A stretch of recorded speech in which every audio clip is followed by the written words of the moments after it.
Hey, Hello. How are you? good. How are you? I'm good. Good. Let me go ahead and make you co-host so you can share your screen. Okay. Would you be able to pop the poll questions for me? Like while you're presenting? Yeah, is that Yeah, I can do possible? that. Yeah, that's Okay. fine. It's just one less thing to juggle, and I tend Not a to, problem. yeah, it becomes a whole thing for me. But I think this should be better than the last one I did because I should be able to have my speaker notes up and everything without, I don't know what it was about GoToMeeting last time, but I wasn't able to have everything set up the way I needed to, and it made it very complicated. Oh no. I think it was because of it wouldn't let me share my screen a certain way. So let me try this to make sure that my thing doesn't show up. Does it still show my bar up here? Yes.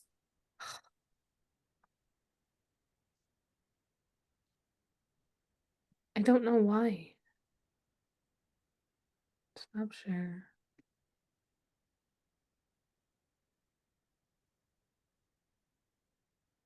Mm, no,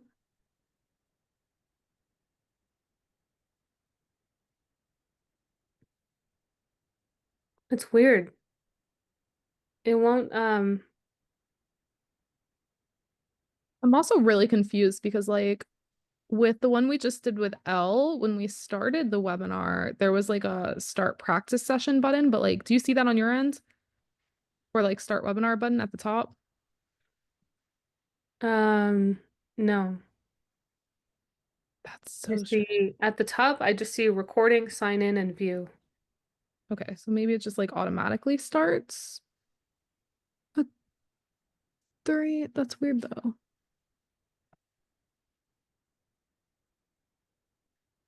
Well, I'm just gonna have to let it show my bar because I don't want to do what I did last time. I wasn't able to. It made it so difficult for me to have my speaker notes. I don't think seeing your bar is a huge thing. Can you right click on the gray area, like where it says like next to Gemini? And can you click, hold on. I'm trying to hide your bookmarks bar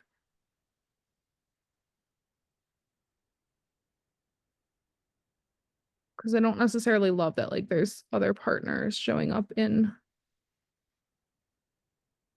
that.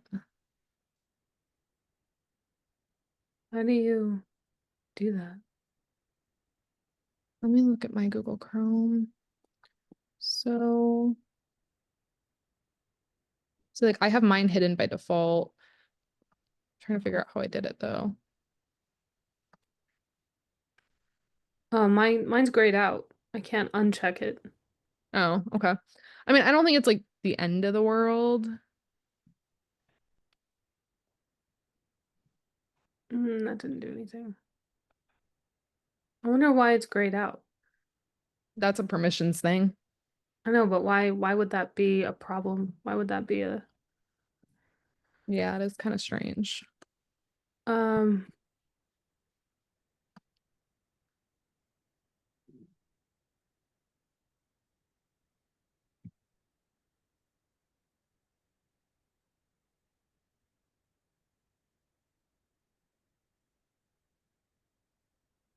this should be fine. This is just our CRM. So, is that okay? Yes. So for some reason, the webinar automatically started, just so you're aware. So we have people that were automatically added to the event. So people are here waiting, just so you know. Can they hear us? They can hear us. Okay. No problem. Welcome, guys. We will get started in a few minutes. Welcome everyone. Gotta love technology. There we go.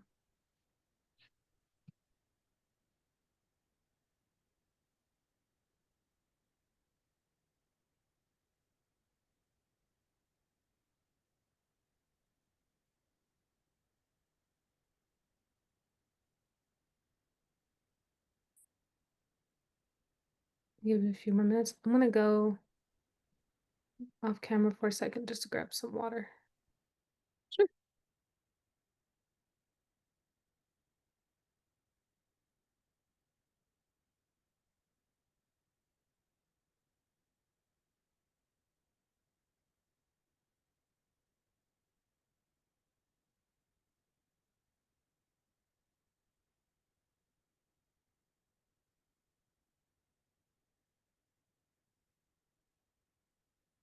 All right, for everybody in the waiting room, Veronica will be right back and we'll be getting started right at the top of the hour, just so you guys know. Um, Feel free to put in the chat where you guys are calling in from, and we'll get started in just a few minutes.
Hello, everyone. Thank you for joining. And those of you who joined early, thanks for, hopefully that means that you're very excited for the webinar and we appreciate you jumping on. We'll get started in just about another minute or so. Give a few more seconds for everyone to arrive.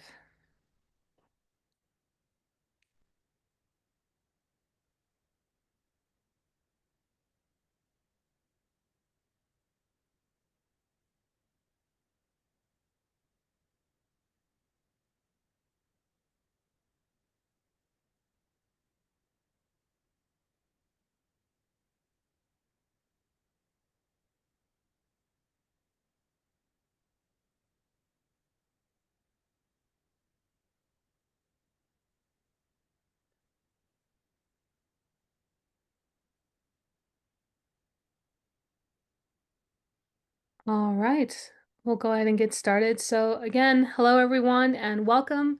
Thank you so much for joining us today. As more people are logging in, feel free to get familiar with the platform if you haven't used Zoom before. I think probably most people have, but if you need a minute, go ahead and click around and get comfortable. If you'd like to, you can even put in the chat where you're calling in from. That's always really fun to see where everyone's located, what parts of the world people are joining us from. So I'd love to hear that from you all. And just before we dive in, we have a few quick housekeeping items. So first off, the session is being recorded. You should have been told as you logged in that the session is being recorded, and we will be sending out a copy of that recording after the webinar. So if you need to leave early for another meeting or anything like that, you'll get a copy, and those who registered but have not attended today will also get a copy.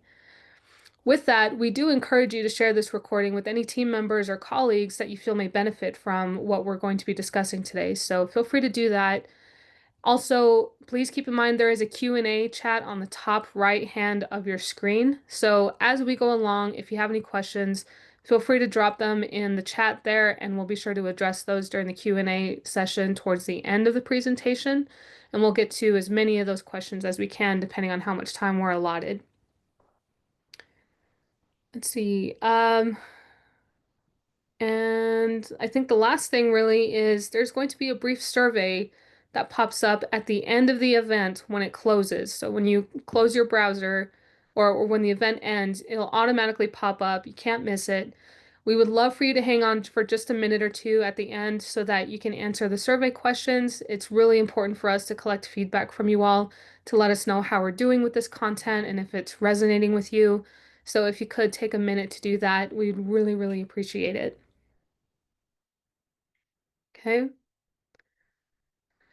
All right, so moving on, I am Veronica Garcia. I'm your host for today, and I've been with Verified First for a total of, I think I'm going on 8 years. I took a brief hiatus there for a little bit, but I came back because I love this organization and I specifically love our partner program that allows us to work with partners such as Lever by Employ. So really excited about that. I've known the Lever folks since 2023. I've known a lot of the Employ folks in general for years, probably since 2017, some of them. So we have a very long-standing and successful relationship with Lever. And so I'm really happy that I get to demo our integration with their platform later on in this presentation. And so if any of you are using Lever, we appreciate you joining today. If you're not using Lever and want more information on them, we're happy to get you connected as well. So today's agenda, we're going to be going over the evolution of hiring, automation in action, compliance and human oversight, actionable strategies for smarter hiring, and how you can streamline hiring, as well as the integration with the Lever platform and how that can help with your hiring process. Again, we'll also have an interactive Q&A session available at the end, so stay tuned for that. But real quick, before we dive into that, a quick poll question for you all. We are very curious about the audience and what all you have going on in terms of your HR tech stack and what you're doing for hiring and onboarding. So our question to you today is, which area of your hiring or onboarding process do you feel could be improved the most? And you can select all that applies to you. I think most people probably feel that there is at least one area where maybe a technology could maybe make some improvements for them to make things better for you. So if you can identify that for us, we would love your feedback. And so I'm seeing some answers pouring in now. Looks like we already have a clear popular choice, which seems to be candidate sourcing. So that's really interesting. That one's got the lead by far. Thank you all very much for participating. We'll leave it up for just a few more seconds here. So if you haven't answered that survey question, please do. We'd love your feedback. All right, looks like we've got them all. So we'll go ahead and close it out. Thank you so much for answering. And again, it looks like candidate sourcing seems to be the most popular area for improvement. So really good to know. Thank you all so much for answering that. We'll go ahead and end the poll. Okay. So let's dive into the evolution of hiring and see how recruitment and hiring have been transformed over the last several years. Evolution of hiring has been dramatically shaped by the rise of automation and remote work, transforming how businesses screen and hire talent. By 2018, 12% of businesses had begun using automation-powered recruitment tools for candidate screening. This early adoption marked the start of automation influencing the hiring process. Then in 2020, the COVID-19 pandemic accelerated, kind of forced organizations to quickly adopt fully remote and/or hybrid work arrangements, which I'm sure we're all familiar with that transition.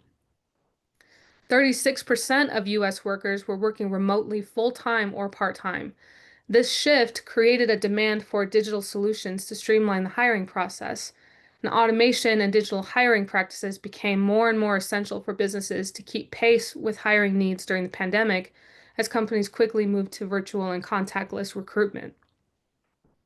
Now, in just 3 years, so by 2021, the percentage of companies using automation-powered screening tools for recruitment jumped from 12% to a whopping 45%. This adoption was driven by the need for faster, more efficient hiring due to increased remote work. In this, automation tools in recruiting were projected to save businesses up to 40% of the time spent on talent acquisition, which is huge. With remote work still continuing to experience growth in 2025 and automation becoming a lot more advanced, the hiring process is expected to become even more efficient.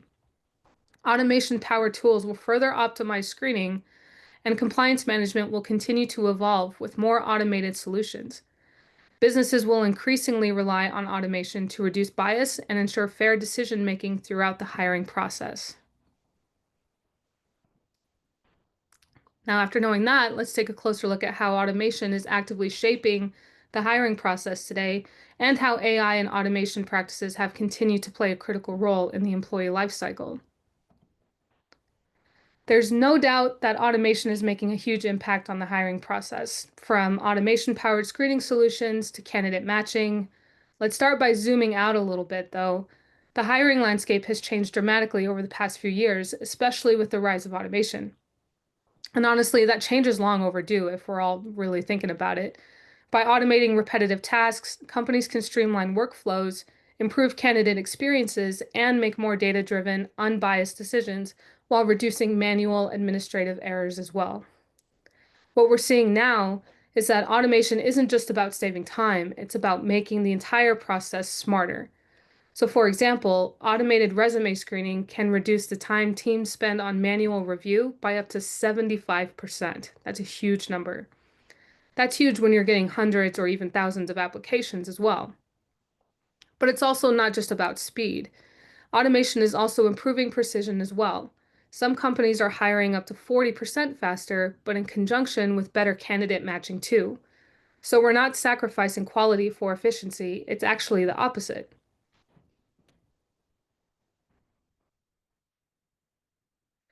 Now, let's chat about compliance and human oversight. As automation continues to shape the hiring process, maintaining legal compliance, accuracy, and fairness becomes increasingly important. While automation can enhance efficiency, human oversight is essential to ensure that these systems operate with legal frameworks, remaining unbiased, and uphold ethical hiring practices. When integrating automation into your hiring process, it's crucial to ensure that your systems comply with legal standards such as EEOC regulations and the Fair Credit Reporting Act, or FCRA. These regulations are in place to protect both candidates and employers, ensuring fairness and transparency. Failing to comply can result in significant legal risks, including fines and reputational damage.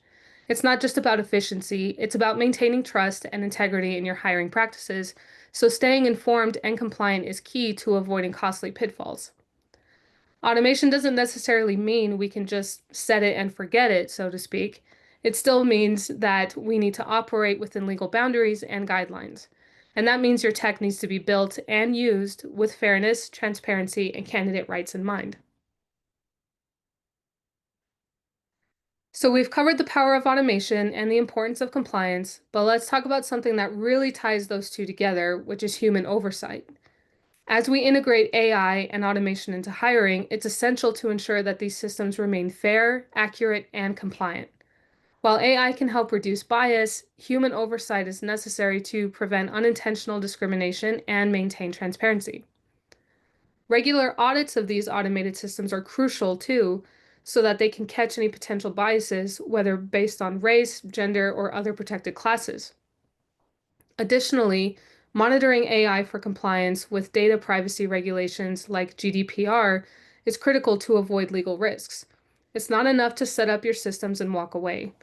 Ongoing monitoring is essential, especially with evolving regulations like GDPR or even state-level laws around AI and data privacy, which are ever-changing. Automation can streamline and enhance the hiring process, yes, but it's not infallible. Algorithms are only as good as the data and design behind them, and without human checks and balances, even the best AI can go off course. That's why it's critical to maintain a balance between automation and human judgment. A great example is bias. Automation can actually help reduce bias by standardizing evaluations, but it can also perpetuate bias if it's built on flawed data. Human oversight is what keeps that in check. So think of it like autopilot on a plane, right? It's helpful, but you still want a trained pilot at the controls. Automation should never replace human judgment, especially at key decision-making points like final candidate selection. Documenting your compliance efforts, including algorithm audits and employee training, ensures accountability and positions your company for success during audits or legal reviews. All right, so we are going to jump to another quick poll question. Just curious to know, as far as your HR tech stack is looking, are there any areas of your HR tech that you are looking to replace within the next 3 months? This is really good info for us to know, what areas tend to be the biggest pain point for our audience, and it helps us dive into why. So please take a minute just to answer this quick question. And again, you can select all that apply. This is not just a single answer.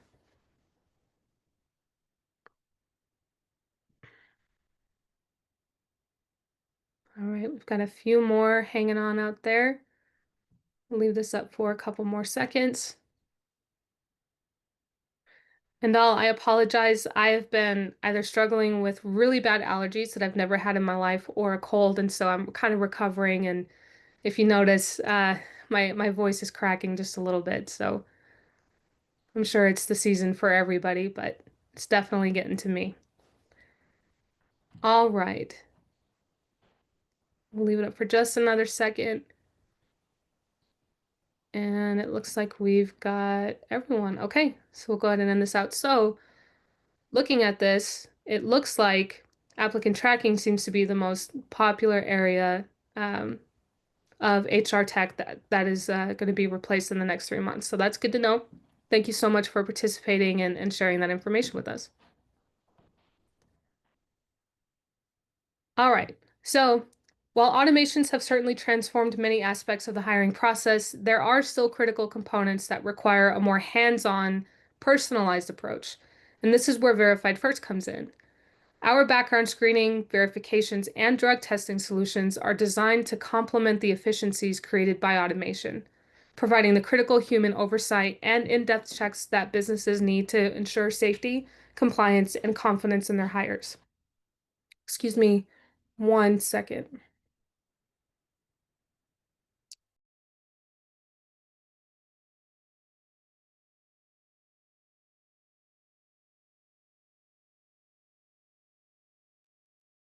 I apologize, everyone. I had to let out a cough there for a second, so thanks for bearing with me.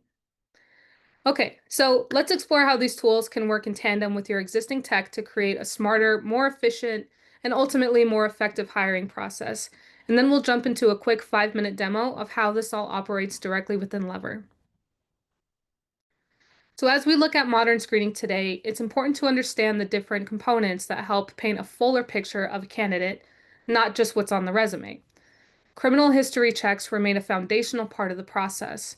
They help identify any past behavior that could be relevant to the role or the safety of your workplace. This step plays a key role in supporting a secure and compliant hiring environment. Then there's verification, confirming the accuracy of details like employment history, education, or professional licenses. Anyone who's ever tried tracking down a former manager for a reference knows that this can be super time consuming. Verifications take some of that burden off your plate and give you a greater confidence that the information candidates share is accurate. Considering that studies show a significant number of resumes contain embellishments, it's a valuable step in preventing avoidable hiring discrepancies. Another area that's growing in relevance is social media screening, and this is a big one. A person's public digital footprint can offer insight into potential red flags, things like discriminatory language or violent content. It's not about judging a person's personal opinions, but rather identifying behavior that could be misaligned with your company's values or pose a reputational risk to your organization. When used together, all of these tools support a more complete, informed, and responsible hiring process. And when paired with AI and automation, they can also help you move more efficiently without compromising on quality or compliance. Now, our seamless integration with Lever allows users to easily order, review, and manage background screening solutions without ever having to leave the Lever platform. So I'm going to share my screen and we will jump into the demo.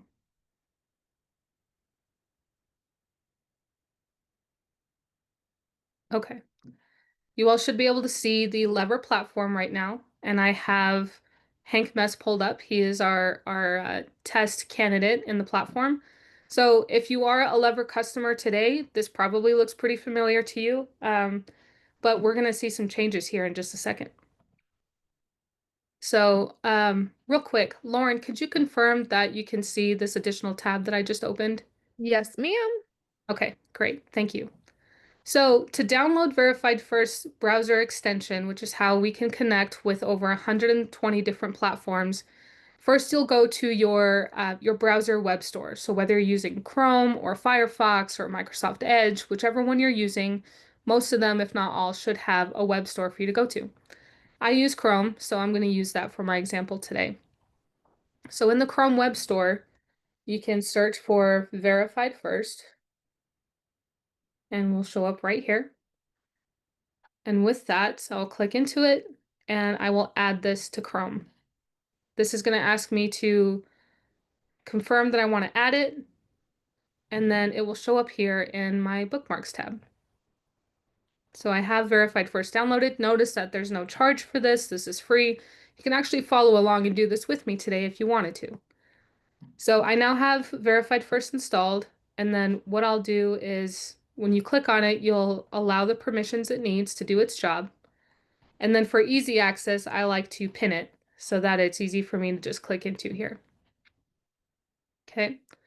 Now, when we jump back into Lever, and if I refresh here, you will see this nice screen with Verified First button that now appears.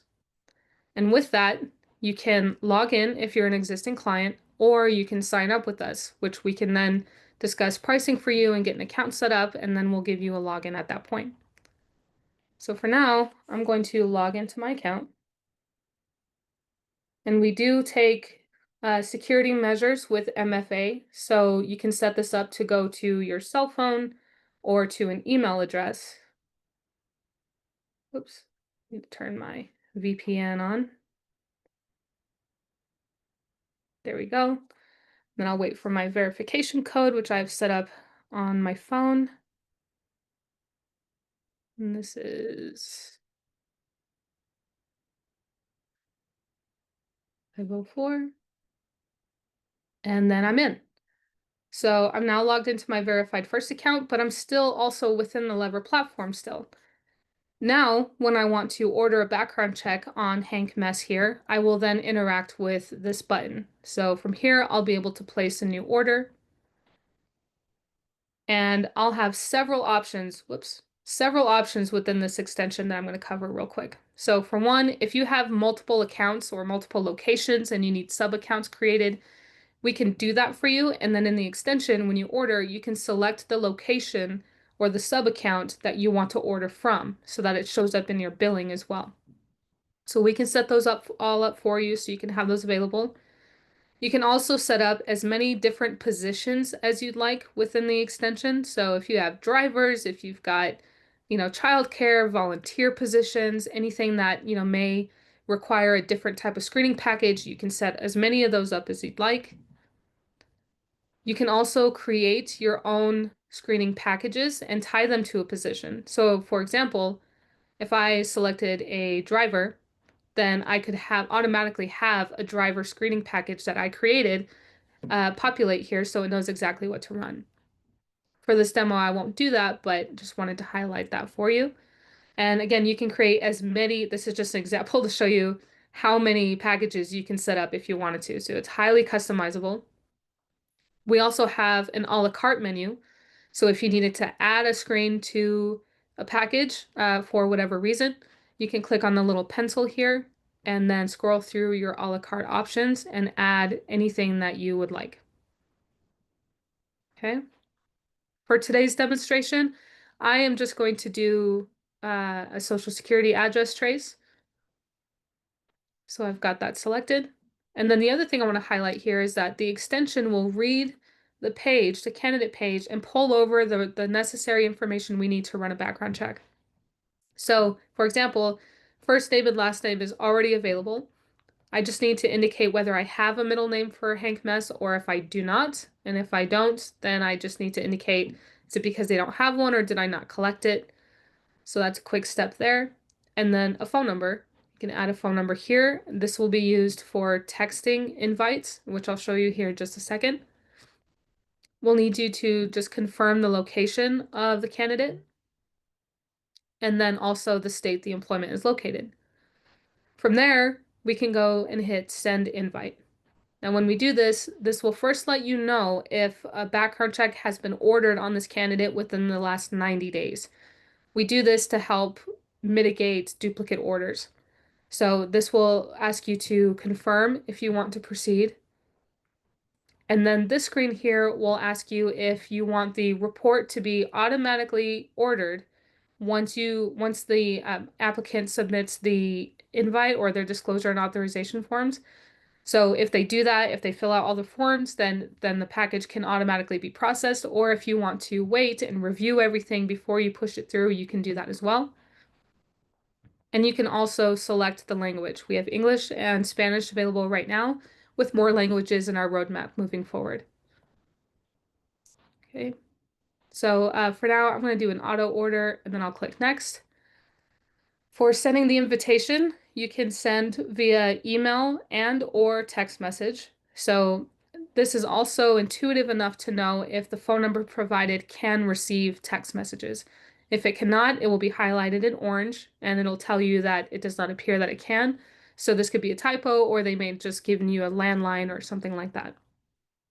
So I won't use text for this invite right now, but you can also choose different disclosures that might need to be sent based on some of the screening that you are, or some of the screens that you have in your package as well.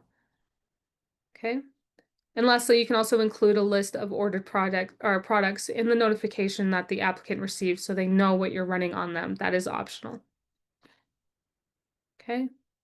I'll click next, and then here I am just certifying that I have permissible purpose and I am the correct person to be sending a background check. So just a quick disclosure there, and then I hit send. Once that is sent, you will notice that the button within Lever will change to a new status. So it now says waiting on applicant, which means that all of the disclosures and authorization forms have been sent to Hank Mess via email or text, and we're now waiting on him to do his part in the process. So he will receive an email. He'll be able to quickly go through and confirm the information that we already have on Hank Mess. We'll have him check his disclosure and authorizations. And then once he's completed it, this will then update to say report complete. Your users, however many you have assigned to receive these reports, will be notified via email that the report is complete, and you can also come into Lever to view the report. So if it is ready, you click View Report, and it will have the details here. So if none of the reports are quite ready yet, then it'll give you a status update. And you can also, in the meantime, view the details of the order as well. Okay. But for an example of a completed report, I'll go here to Ready for Review, View Details. It will look like this when the report is ready. You'll click View Report, and it'll just appear here over top of the Lever platform so you can view it, view the information. And then from there, you can hide it again, and then you can make your hiring decision. So you can approve Hank Mess for hire, or if there was something that came back in his report that deems him unhireable, then you can initiate your pre-adverse action process from this extension within Lever. Okay. So that's it. That's the beginning to end of ordering a background check through the extension. As you notice, I never had to leave the Lever platform, not even to view a report. I was able to view it right within here. And then I can take my final step of either hiring or initiating that adverse action process from the extension. Okay. So I'll jump back over to here and we will see if there are any questions. See if I can pull up here we go. All right. Looking to see if we have any questions here. And Lauren, I'm sorry, I'm looking in the chat, but was there a Q&A one that I need to look at? I'm looking to see if we had anything come in. No, there's no questions in the Q&A from anyone. Okay, no problem. Hopefully that means I did a good job. So, but just to answer some common questions we typically get, I know pricing is a big question that we usually get on these activities. And so, pricing for Verified First, we do have packages available on our website that you can take a look at. They are pre-created or predetermined. If they fit your needs, you can just run with those. Otherwise, it is completely customizable. So you can come and tell us, these are the screens I need. We'll generate a quote. We also do our best to work within your budget. So we may have some questions for you just to make sure that we can do the best that we can with the pricing. Um, and then from there, our sales team will help you with getting your account set up if everything looks good to you. As you notice, the extension again had no fees tied to it when you downloaded it, and there's no fees for getting your account set up with us. You only pay for what you use. So once your account is built and you start ordering background checks, then you'll be charged for what you order, but nothing else. There's no monthly fee, there's no subscription fees. There's also no minimum usage fees. So if you only screen a couple times a month or even a couple times a year, we support that type of business, that low volume. That's not a problem for us. And you won't get charged in the meantime until you start screening again. So you won't have to worry about unnecessary fees. I did see a question here about I-9 verification, and we do have I-9 available, and it is also available within the extension. So I wasn't able to demo that today, but if you are interested in seeing what that looks like, please feel free to reach out to us. We'll get you in touch with someone who can show you what our I-9 and E-Verify looks like. Okay. As far as Lever and Employ, if you are interested in learning more about their platform, we do have a QR code here that you could use to get in touch with them, and they do have package pricing, but they could also, again, boil down to what your needs are and make sure that whether it be the Lever platform or maybe one of the other platforms under the Employ umbrella may be a good fit for you. So for those of you who don't know, Employ has both Lever, they have Lever, Jazz HR, and JobFight. So typically, whatever your needs are, they have a platform for that, is how I like to say it. They're a great partner and they'll take good care of you. Okay. And that's it. So again, thank you everyone so much. Please don't forget that there is a post-event survey question. So you'll see that when you close out or when we end this session. We would love your feedback on this event, and if you'd like to see more of them from us. So thanks again, and I hope you all have a wonderful day.